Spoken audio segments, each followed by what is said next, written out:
Hey everybody, we're back at our barn build. Jeff and I are here today. We're going to talk to you about 3 or 4 different things that we've done since we finished the outside exterior. So one thing you might notice is that the side of the barn looks like it's been aged for several years, right? It's kind of darker, whereas the door is much lighter. There's a big contrast there. We ended up putting a preservative on the barn. Jeff, tell us a little bit about it and the steps involved. Yeah, the product is called EcoWood, and it's almost like a brine. Basically looks like a big salt packet. You put it in a 5-gallon bucket. I had to use 3 packets, I believe, so it ended up being 15 gallons of product mixed with water. You just use a paint mixer, stir it up, and a pump sprayer. And just spray it. And I just went around and sprayed it. And you can. The nice thing is you don't have to tape anything up.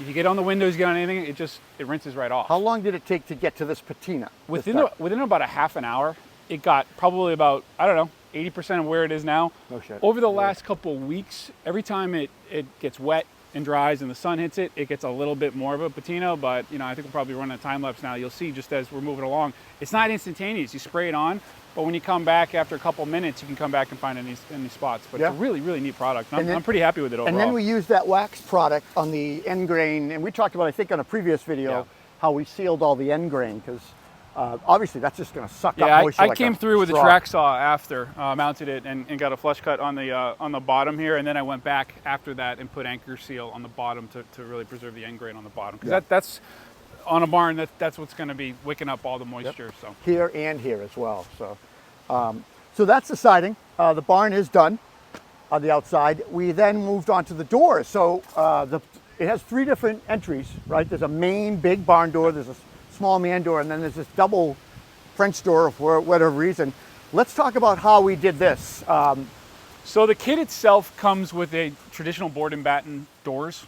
So you just have essentially a layer of siding, and then you'll have a Z-brace that's going to hold it together. It doesn't provide any real insulation. There's a lot of gaps and so forth. So I had to come up with sort of a system to sort of core it out. So I built it in place because I wasn't sure how these ones were going to go. But the board and batten's there. I then inlaid 1-inch foam in all the negative spaces I could. And then essentially created a frame, kind of a picture frame around it. And then layered some, I think it's just like 5 by 3/4 pine on the other side. And then I got a little nerdy with just trying to come up with the details around the corner, and then just trying to do a good job with sealing. I think you did a great job with this rubber insulating, right? The rubber weather stripping. So you ran like a bulb along the top here, and then you did this square weather stripping here, but also here on the lap. Where'd you get this stuff? Is this local? Yeah, I just found that at my local Ace. It's actually a marine and automotive weather stripping. I thought maybe it would hold up a little bit better, kind of given the abuse that I'm probably going to be giving it on a barn door. But I just tried to find all the negative spaces, the open spaces, air gaps I could, and do the best I could, because it's a barn. But we went through all this trouble to insulate, and now we're conditioning it too. We're conditioning it, so we want to try to make it as tight as possible. Let's move around and look at the main barn door, because that's pretty cool too. So this is the main door of the barn on the outside, and it's on wheels, or rollers. And did we do a stop? I can't remember. Yeah, so there are stops up in the tracks to prevent it from going over to the windows. Yeah, that's right. Yeah. So they don't quite open up all the way to the opening, but we could. We just got to adjust that and move it back. I could, yeah. It's wide enough for my little tractor to get in and out. So a couple of things here. This was the first door we built, and this is thicker. And this is what, 2-inch insulation? I forget now. That also has 1-inch insulation in it as well. Yeah. The same sort of thing. It was a board and batten, hanging door, and I doubled it up. I added a full layer of insulation, and then basically built a second barn door on the other side. And it's a sort of a picture frame sort of style to cover the ends. It's heavier. But this railing and indoor system was well rated for it. The only thing we're going to do next is we'll put a little roof over these rollers to protect them from the weather, and we've been going back and forth on how we want to do that, whether it's just going to be wood or whether we maybe do some copper, cut a kerf and get the copper to go into the siding and become like a drip edge and build like a little dog house over it, I guess, or a bird house or something like that. But that's it. And then the last door is on the back. You can see with the transom on the back side of the barn, and we detailed that the same way. Yeah, the same way as the other one. Yeah, for sure. And I think the questions I've received from a lot of people is how have you insulated and secured your barn doors? I mean, Yeah. they're big open. They're notoriously. Well, let's show that. Safe. You're Yeah, talking about we'll the go clamps. through. Let's show that. Yeah, but it was all intolerancing. It's all. Yeah, so I just spent a lot of extra time just making sure the tolerances were really tight. You know, there's not a huge amount of gap that I need to. Yep. Over time, if I have to, I'll put some weather stripping. But my thought is, There's no weather stripping on this now, right? No, not right now. I need we to do talked something about on the brushes, bottom. maybe? Like Yeah. a brush weather stripping?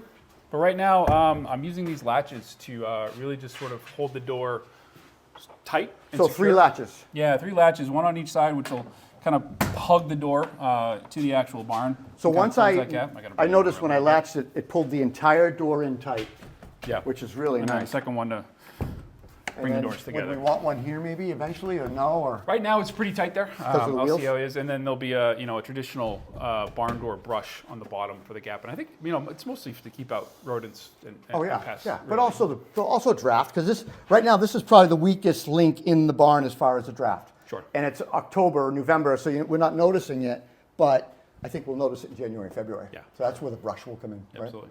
Yeah, but this is sweet, and this latch is it's adjustable, so you can screw it in and out to get the tension, which is great, and you can put a lock on it. Yeah, and it's secure from the outside. You can't open it. Yeah, up nobody with the can latch. get in from the outside.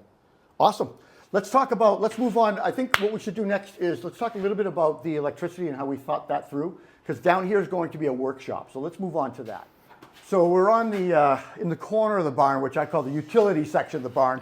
You notice we've got a mini split. We've got our power, a lot of wires and stuff going on here. And the point was, or our thought process was, is we wanted to try to put everything in one place so we could eventually hide it. Whether there is something that, hangs and kind of on hooks and hangs in front of this, and maybe you've got some tools on it or something, or maybe just here. But this is going to be the utility section. We'll probably soffit and cover this in, right? Is that part of the plan? I Yeah, think? absolutely. And then talk about this wall here, the mounting wall, because that's important to mount things on, but also it hides stuff, right? Yeah, so it's a work in progress. We had these turned on yesterday, so we are still, as of a couple days ago, they were still running the piping for the mini splits. There's another head unit upstairs, so that's why you see a lot of that piping and drain going upstairs. But we needed a place to hide everything. So these will get secured eventually, but for now, they just sort of index together with a nice little shiplap boards that we have, and it gave our HVAC guys and our electricians sort of a nice negative space to work on everything, and I can kind of cover it up after the fact. Right. Yeah, you don't have to look at it. And this could be tool mounting, or, one thought is maybe this will be where dust collection will be over in the corner, or compressor or something like that. This will be Jeff's shop. The other thing that we did is we ran, you can't see it here, I'll show it as a B-roll clip, but we ran EMT conduit up high along the floorboards and along the beams, and then hidden behind the beam in a bunch of spots coming down, and we were able to get to the other side of the barn. And the goal with, I think, any of these post and beam type is to minimize the sight lines where you can find it. It's going to be exposed if it is a traditional post and beam or timber frame barn. So we ran it on the outer side, so when you walk into the barn, you can't see it at all. You got to kind of hunt for it, but it's there, and you just you take your time and work with with our great electrician. I spent some time just trying to describe exactly where we needed everything to go. Everything to go. One thing that we do have to our advantage is when we did the insulation under the slab, we came up on the sidewall. It's like a little 10 inches or so, 12 inches of concrete before the foundation, the wood starts. We're going to box that in eventually with wood, and I think we could box it in and box it higher, and we can run conduit or even dust collection if we wanted to. Right. We can hide a bunch of stuff in that, because we've got we can come in with it as much as we want, but we can go about 3 or 4 inches high as well, and that runs pretty much all the way around the perimeter of the barn, with the exception of it's interrupted by the doors. So we just have to figure that out, but it's an option for us to hide stuff, which I think works well. Yeah, for sure. Yep. Feels good, doesn't it? I can feel the heat. It's nice. Feels nice to nice. finally have the heat on. It's getting cold here. Let's go upstairs. We'll talk about the condition in the space, because we've got another unit upstairs, and we'll talk about the ceiling boards, because we started installing those this week. This is probably my favorite space in the entire barn. This is going to be a art studio, or a serenity spot, or a girl shed, both, or whatever. I think. Girl shed. But this is pretty much the last step for us to do is the ceiling boards, and then maybe some sort of a counter space or something here for for some things. And you can see we came up from below with the mini split pipes and the electrical. It's all kind of in one spot. It's hidden under here, and then it's a little visible up above, and we'll soffit that in as well, so you don't have to look at it. One thing I like is that mini split and that gable, when you're standing about 1/4 to 1/2 into the space, you can't see it because the collar ties hide it. So let me see, what are we doing? We're taking this all the way to the top. All the way up, yeah. There's a lot of extra room above the collar ties that I'd hate to lose, so we're going to run the boards all the way up to the peak, and we're going to be, you see up top, we have the rough electrical already done beforehand. So this was one of the areas where we had to sort of treat it like a modern framed house, where we had to actually have a rough inspection, get that done before we can start covering it up here with our boards. And then up top we'll have traditional barn pendant lights hanging down. Right, the pendant lights would be cool. So again, trying to minimize exposed utilities. Everything comes up in this corner. It runs this way, goes up to the ridge, and then goes all the way down for lighting circuits. And then from this corner, and all the outlets actually. Yeah, so from this corner our run through on top of the beam, they all come the way down there. through, and our everything, just like downstairs, you tuck everything in the as right. far So away yeah, in the you corner can't as tell, can. but the EMT, the wires are actually up here, and it goes down to below. Yeah. So the outlets will be below the beams. You'll see just an outlet. You won't see any conduit or anything like that. So really nice detail. This is a fun project. It's going to get a little tricky as we get up into the collar ties and we tie in the gable wall and the ceiling and the gable angles, but that's what we do. We like that stuff. It's an extension of everything else where you're using, you're trying to minimize tolerances because it's like finished framing. I keep using that term, but you're cutting on a miter saw and a table saw, but you're hoping everything it's a finished product. You're going to see it. So. And then probably the last two things I want to mention is we were trying to figure out what to do with the window, right? These elliptical windows. We were going to try to trim them.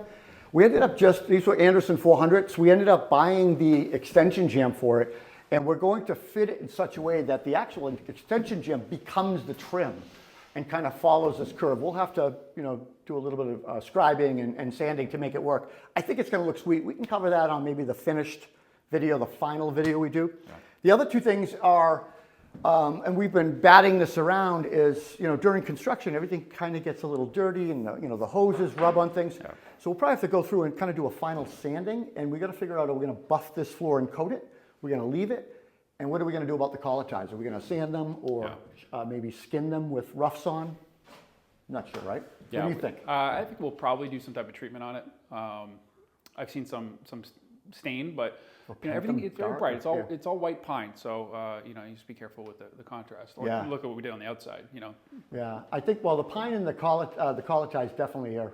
I don't know if this is spruce or what, but I think definitely would sand them for sure because they need to be cleaned. But I wonder if we leave them or maybe we skin them with roughs on boards and could even just do like a U-shaped thing that covers it. It'd be kind of cool. But this is the last step. We're rounding third and heading for home on this. Yeah. And then the only other thing I'll talk about is, we talked about all this utility stuff, is we had to run, we had to trench from the street all the way to here to run is it 200 amps? Yeah, it's 200 amp service by itself. Yeah, we had to run about 180 feet from the pole to get here. Luckily, we had a tractor to do that, but it still was a little bit of a process to get power out here, but definitely worth it, especially since the workshop. I mean, lighting circuits is one thing, but we want to have power to run. Yeah, and on the lighting circuits, one thing that we are adding is we're minimizing the number of cables run by using wireless switches. Oh, nice. So yeah, the switches will actually be all mounted down either by the panel or here, and then at the bottom of the steps or at the doorway, instead of having to run wires around the barn. Right. They'll just be a wireless receiver where you can throw it. I noticed, like, for example, the electrician put the switch below. Everything is kind of hidden under exposed beams and stuff, which is great because we want to look at the timber, not the switches and stuff. So I think it's going to be great. I'm just glad we got the exterior done before the cold weather came. And the heat's on. And the heat is on. So we can take our time and do some finish work. Sounds good. Thanks. Hey, we'll see you next time, guys. Take care.